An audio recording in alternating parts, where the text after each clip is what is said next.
Bonsoir à tous, bienvenue sur D8. Je suis votre lectrice de cette nuit sur le canapé de VBN, cette émission, votre émission préférée finalement, hein, on le sait tous. Eh bien, Voyage au bout de la nuit ce soir, nous le passons en compagnie d'Émile Zola, puisque je poursuis pour vous la lecture de son troisième roman, l'un de ses grands classiques, Thérèse Raquin. Émile Zola, vous le connaissez, le chef de file du naturalisme, son style d'écriture préféré qu'il a fait connaître et qui fait qu'il a été traduit et commenté dans le monde entier. Ses œuvres, ses romans ont même été adaptés à la télévision, au cinéma, même au théâtre. C'est le cas de Thérèse Raquin, qui a été adaptée 6 ans après sa publication dans une pièce en 4 actes. Et je poursuis donc cette lecture pour vous avec le plus grand des plaisirs. Nous avons donc fait évidemment la connaissance de ce personnage de Thérèse qui est un petit peu particulière quand même, veuve mais assassine, puisqu'elle a tué Camille, son époux, pour pouvoir avoir une relation avec Laurent. Laurent qui est très épris de Thérèse, mais qui n'est pas encore marié avec elle. Et du coup, Thérèse attend les noces avant de pouvoir consommer. Je poursuis donc cette lecture. N'hésitez pas à réagir sur ce roman plutôt sombre. Je préfère vous prévenir. #VBN. Une des secousses, la dernière, fut si violente, si douloureuse, qu'il se décida à se lever, à ne pas lutter davantage. Le jour venait, une lueur grise et morne entrait par la fenêtre du toit, qui coupait dans le ciel un carré blanchâtre, couleur de cendre. Laurent s'habilla lentement avec une irritation sourde. Il était exaspéré de n'avoir pas dormi, exaspéré de s'être laissé prendre par une peur qu'il traitait maintenant d'enfantillage. Tout en mettant son pantalon, il s'étirait, il se frottait les membres, il se passait les mains sur son visage battu et brouillé par une nuit de fièvre, et il répétait « Je n'aurais pas dû penser à tout ça, j'aurais dormi, je serais frais et dispo à cette heure. Ah, si Thérèse avait bien voulu hier soir, si Thérèse avait couché avec moi. » Cette idée que Thérèse l'aurait empêché d'avoir peur le tranquillisa un peu. Au fond, il redoutait de passer d'autres nuits semblables à celles qu'il venait d'endurer. Il se jeta de l'eau à la face, puis se donna un coup de peigne. Ce bout de toilette rafraîchit sa tête et dissipa ses dernières terreurs. Il raisonnait librement. Il ne sentait plus qu'une grande fatigue dans tous ses membres. « Je ne suis pourtant pas poltron, » disait-il, en achevant de se vêtir. « Je me moque pas mal de Camille. C'est absurde de croire que ce pauvre diable est sous mon lit. Maintenant, je vais peut-être croire cela toutes les nuits. Oh, décidément, il faut que je me marie au plus tôt.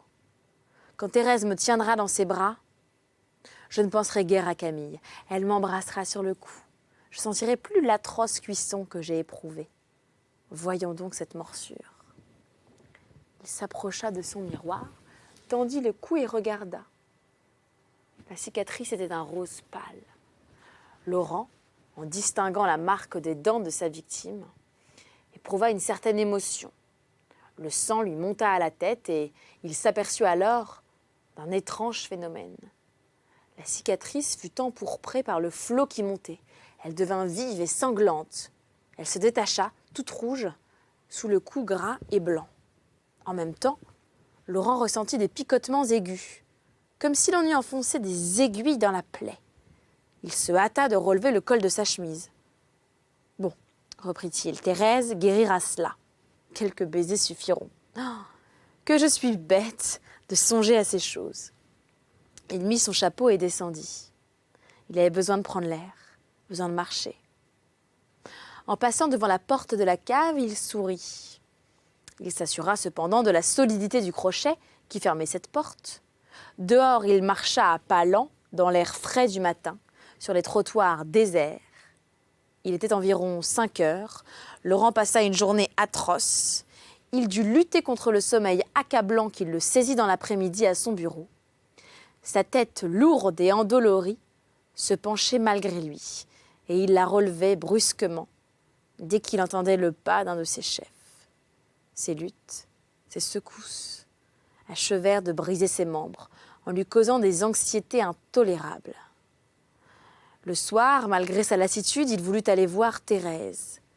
Il la trouva fiévreuse, accablée, lasse comme lui. « Notre pauvre Thérèse a passé une mauvaise nuit, lui dit Madame Raquin, lorsqu'il se fut assis. Il paraît qu'elle a eu des cauchemars, une insomnie terrible. À plusieurs reprises, je l'ai entendue crier.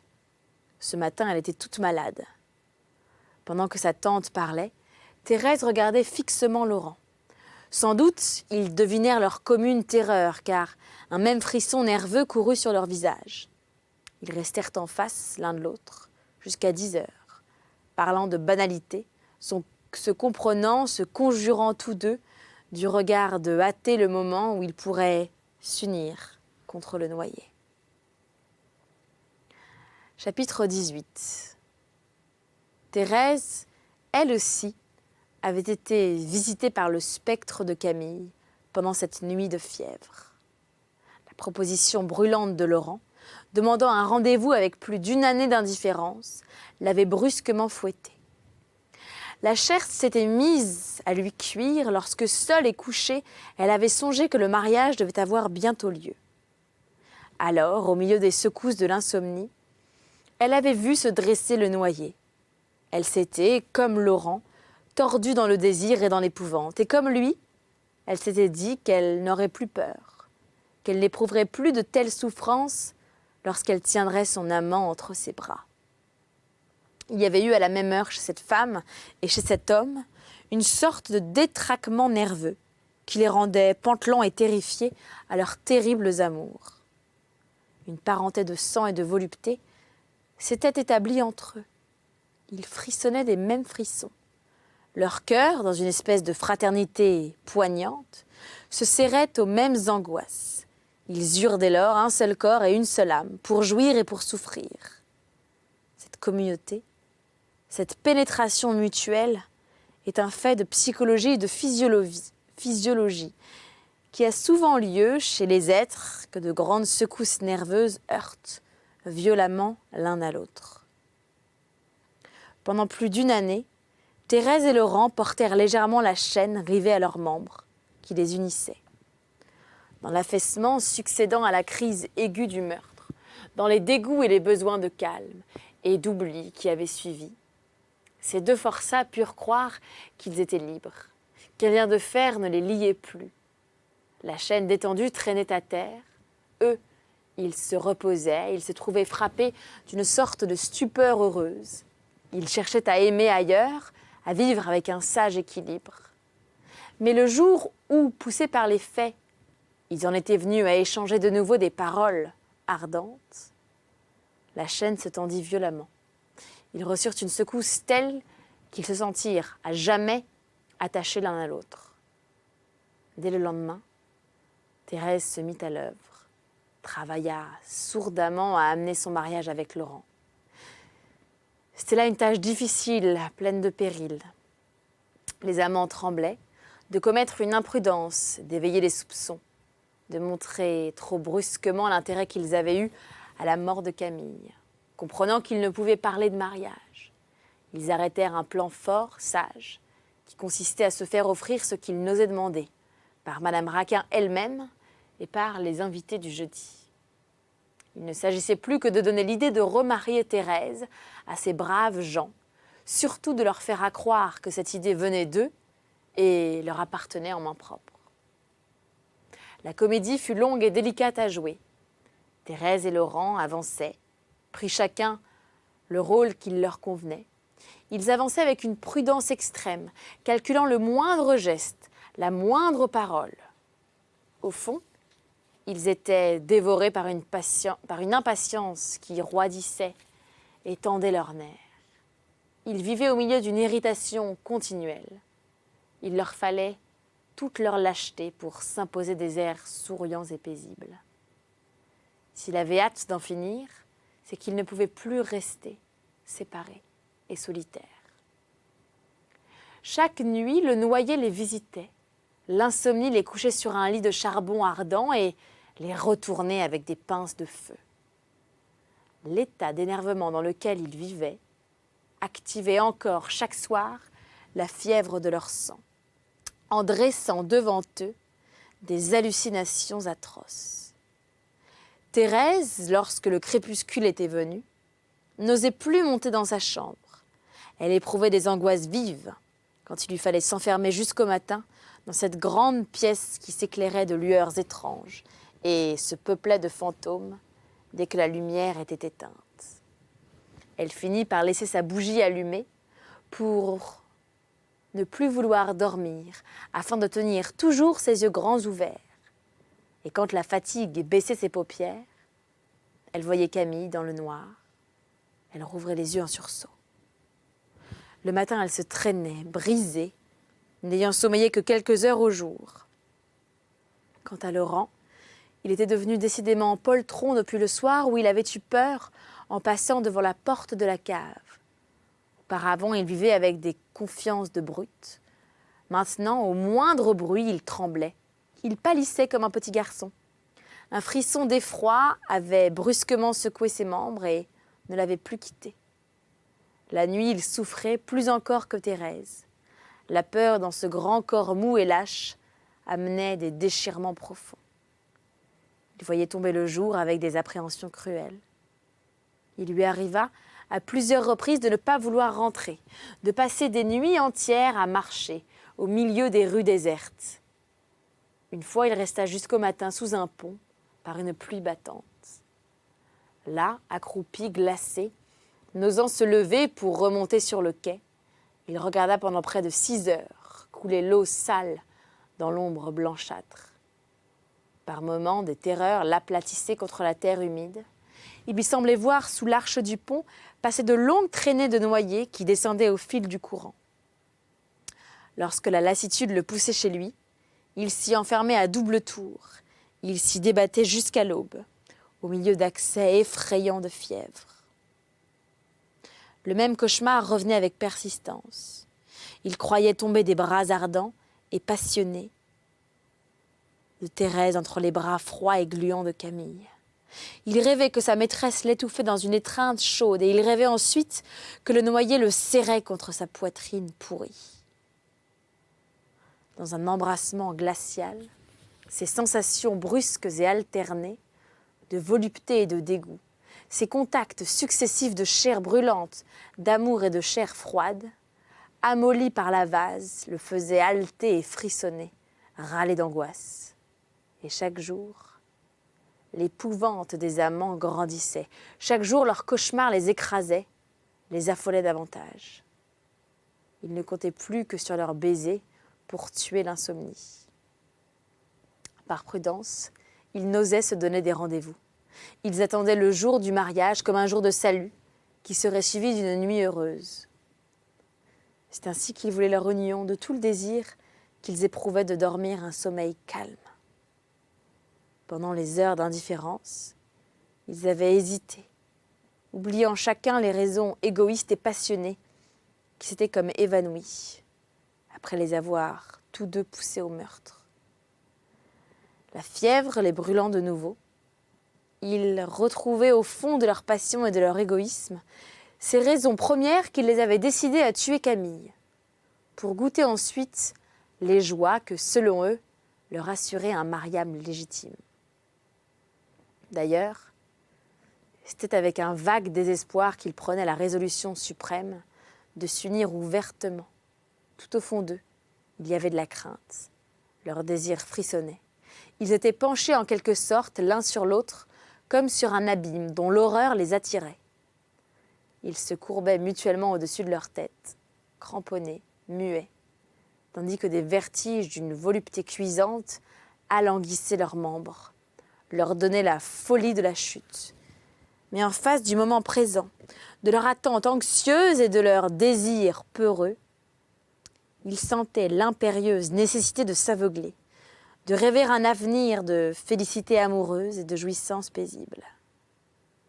Plus ils tremblaient l'un devant l'autre, plus ils devinaient l'horreur du gouffre au fond duquel ils allaient se jeter. Et plus ils cherchaient à se faire à eux-mêmes des promesses de bonheur, à étaler devant eux les faits invincibles qui les amenait fatalement au mariage. Thérèse désirait uniquement se marier parce qu'elle avait peur et que son organisme réclamait les caresses violentes de Laurent. Elle était en proie à une crise nerveuse qui la rendait comme folle. À vrai dire, elle ne raisonnait guère.